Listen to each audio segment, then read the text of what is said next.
The story of illegal mining is a common one for Africa and other parts of the world. Let's bring in now someone who has a global perspective to look at what can be done to fix the issue of abandoned mines. I'm joined by Matt Hales. He is the co-chairperson of Global Community Miners Forum. Matt, a very good afternoon to you. Thanks very much for your time. Can you just hear, you've been listening in on the conversations my colleague Naledi had earlier, and also the Mzukisi Jam, who I just spoke to from Sanco, an organization that has been helping those people who are underground in Stilfontein.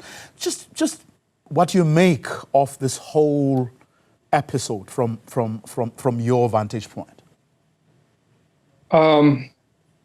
It's really complex, when you're dealing with tunnels, and especially large ones at that depth. I started thinking about it when we first saw what was going on, because we're working with Pops Sean Lethoko there, and he lives in the community. He's one of our members of the Global Community Miners Forum, and he's been keeping us up to date on the progress, because there's mining communities where I'm involved in mining in Kenya.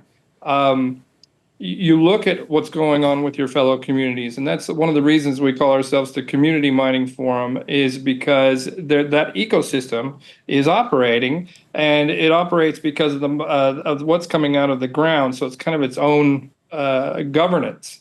So you're looking at it today, and I'm thinking, well, that's really amazing. There's people coming up, and very tragic that there's so many young people mining people, because at the end of the day, they're miners, they're fellow miners, regardless of where they're from. It's really tragic. And how did it get to this point? And we need to learn, what were the powers at play and what were missed. One thing that comes to mind in Kenya is we have an office in many areas. We'll have an office that manages all disputes for what's going on underground. And technically, it's not legal mining, but with that operation there of an office for disputes and kind of an organized structure, if you can identify, if we can learn from what's going on there now, as this hopefully continues to resolve, we compare it with other mechanisms like in Uganda, where we've seen how they've come together with the government, and they've cordoned off an area, and the artisanal miners, the small-scale miners, go in, and everyone registers. Like they were saying, we don't know how many people are down there. You can start with logging who's going in, how much material is coming out. Of course, at those depths, South Africa is very unique, with a 2-kilometer deep old large-scale shaft. It brings a whole nother level of complexity that, that not all of us see, but we certainly have the same problems with everybody wanting to get in the middle of mining, because they believe there's more margin than there is. So more conversation about the actual ecosystems of mining and the communities around that can really lend to what are people's motivations for manipulating situations and things like that, and you can start to govern that better with kind of a centralized mining office, even if it's still under debate if it's legal or not. If it's happening, then we have to. I think it's good to mature the existing ecosystem until such time that it can be stopped or it can be developed further, because these young guys, they're trying to survive. And the community's trying to survive, and everybody's in a situation like that. So looking at it from that ecosystem of mining first, and starting from the ground level up, and understanding and listening to the community, and not just the brokers, as it were, but the young guys coming out, what are they seeing, and how did it get to that point from their vantage point, and understanding where we can keep things from falling to this level, because it's a tragedy, and it's very encouraging to me to see that there's been some serious progress today. And as a community, a international community, we're very happy to see that, because we all imagine ourselves there. If it's us and we're there underground and we're in this situation, how do we survive, and how do we avoid this happening again? And I think you can look at the existing structure carefully. Try not to be too biased. This is money coming out of the ground, and people are trying to survive. So I hope that sheds a little bit of light on adjusting the perspective and the point of view from how we look at this, not just from a fix the community, but How is the community resolving it? What could have been supported sooner, like was suggested? Could we have gotten the support there sooner? Um, I mean, it's there's been, I mean, all manner of accusations, but we've also, I mean, heard from people who are surviving on, who have brought up children, who have supported their families from those, admittedly, I mean, illegal activities. But in a country like ours, where you have very high unemployment rates, there's a view that the government could have handled this differently without the tragedy. Or minus the tragedy we have seen of dead people coming to the surface. I just want you to please tease perhaps a couple of issues in the little time that, that we have. How do governments in other jurisdictions where this matter is being handled differently and better, how are they managing it? Because we've heard from people who say, legalize, come up with a different system of how these people can actually survive and make money out of these activities without the activities being illegal. How, in other jurisdictions, is that particular matter being handled? I would say Uganda is a great model. They had to come to a real conflict. I think it was in 2017, where the government came down with military force and they stopped the mining. And then other people started sneaking back into the mining areas, and so they came up with a strategy with the actual mining community that knows how to mine, and they said, who wants to take responsibility for this area? It needs to be, and then the government demanded that it was organized and all of these other things. And then even the large-scale mining operations who had the license said, yeah, we agree, we'll allocate that for them if they stop mining everywhere else. Now, those deep shafts is really different, but if you look at it as an existing economy and you say, okay, it's happening anyway, where are we going to start from? We have to map that out and then basically start discussing, like, what are the motivations for everybody, and do we have the resources to stop the mining? With these deep shafts, the only way to really stop people from going in it is to literally blast 2 kilometers deep and cave the whole thing. After you get everybody out, of course.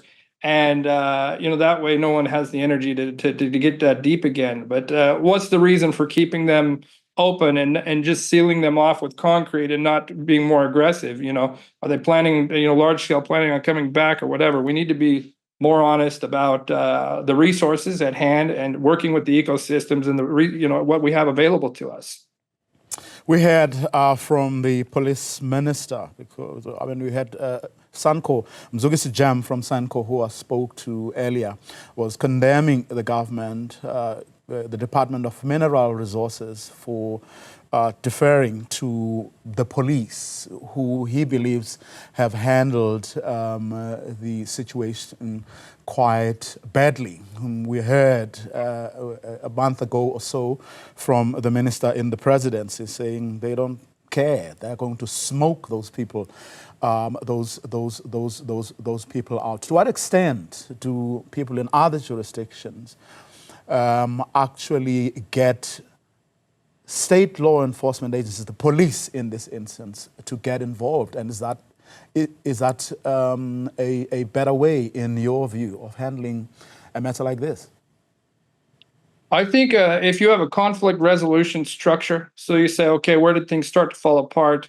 The police, in a lot of our areas are, they're also trying to survive. So without, putting anybody on, whatever, it's like, it's pretty easy in the village to work with the local police in your own way.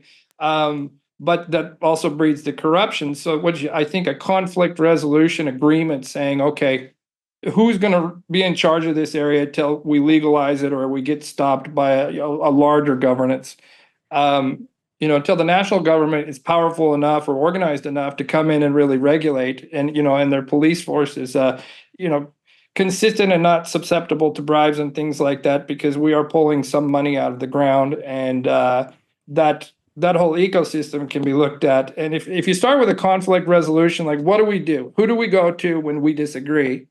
And is now the time to mature the mining process and the community, because oftentimes you get outsiders from the community coming in to do the mining, and the community starts looking at those miners saying, hey, you know what, they're not really respecting us, and we might be missing out on something. And so there's always a conflict growing. So the conflict resolution is got to be there and kind of well defined. And I think the government, even without getting too much into liability, they can also support and allow NGOs or whatever to come in and develop conflict resolution. Like, what do we do when this happens next time? We don't want this to happen again. And where did the cracks fall apart? And do we have an office here for conflict resolution? And who do we go to? And layer that up all the way to the national government. And say, did you go to the county? Did you go to the state? Did you, is there a conflict resolution at each level? And because they're always going to disagree. And if somebody sees you're doing better than them, they're going to start targeting you if you're doing well. And so licensing and formalization is really good too, because you also show I have the support of a bigger, national government. But you have to look at licensing, because there might already be issued to large scale people who are not mining right now. There should probably be time limits on how long a mining company can come in and not mine and still hold a license. And I really like looking at the Uganda model. We've learned a lot from them. Tanzania is doing a good job to try to develop their mining as well. So as we connect with governments and local communities together, give the voice to the miners as well, and you say, this is our ecosystem. Our money comes from the ground. We might not pay taxes, but the money's going into our ecosystem. Then you can make your points from that point. But that voice of the mining community and all of that coming together and bridging to the national government and getting the brokers out of the deal. Everybody thinks that there's more margin in mining than there is. It's deadly risky and it's very difficult. And as far as where the gold goes, well, that's pretty easy to identify. It goes for cash, and it usually ends up in Dubai. Where it can be easily put into a situation where this is where the gold come, and you launder it essentially. The source of it, you say it came from a legal mining area, but if you look at that entire ecosystem, if you work with it, you can make progress. You could even work with the people you call illegal mining and show them why it might be beneficial for them to be interested in legal mining. Matt Hales, let me thank you very much for your time. He's the co-chairperson of Global Community Miners Forum. Also, of course, part of that ecosystem, as he calls it, is the issue of the transportation and selling of gold, with something that the Minister of Police says is currently under investigation.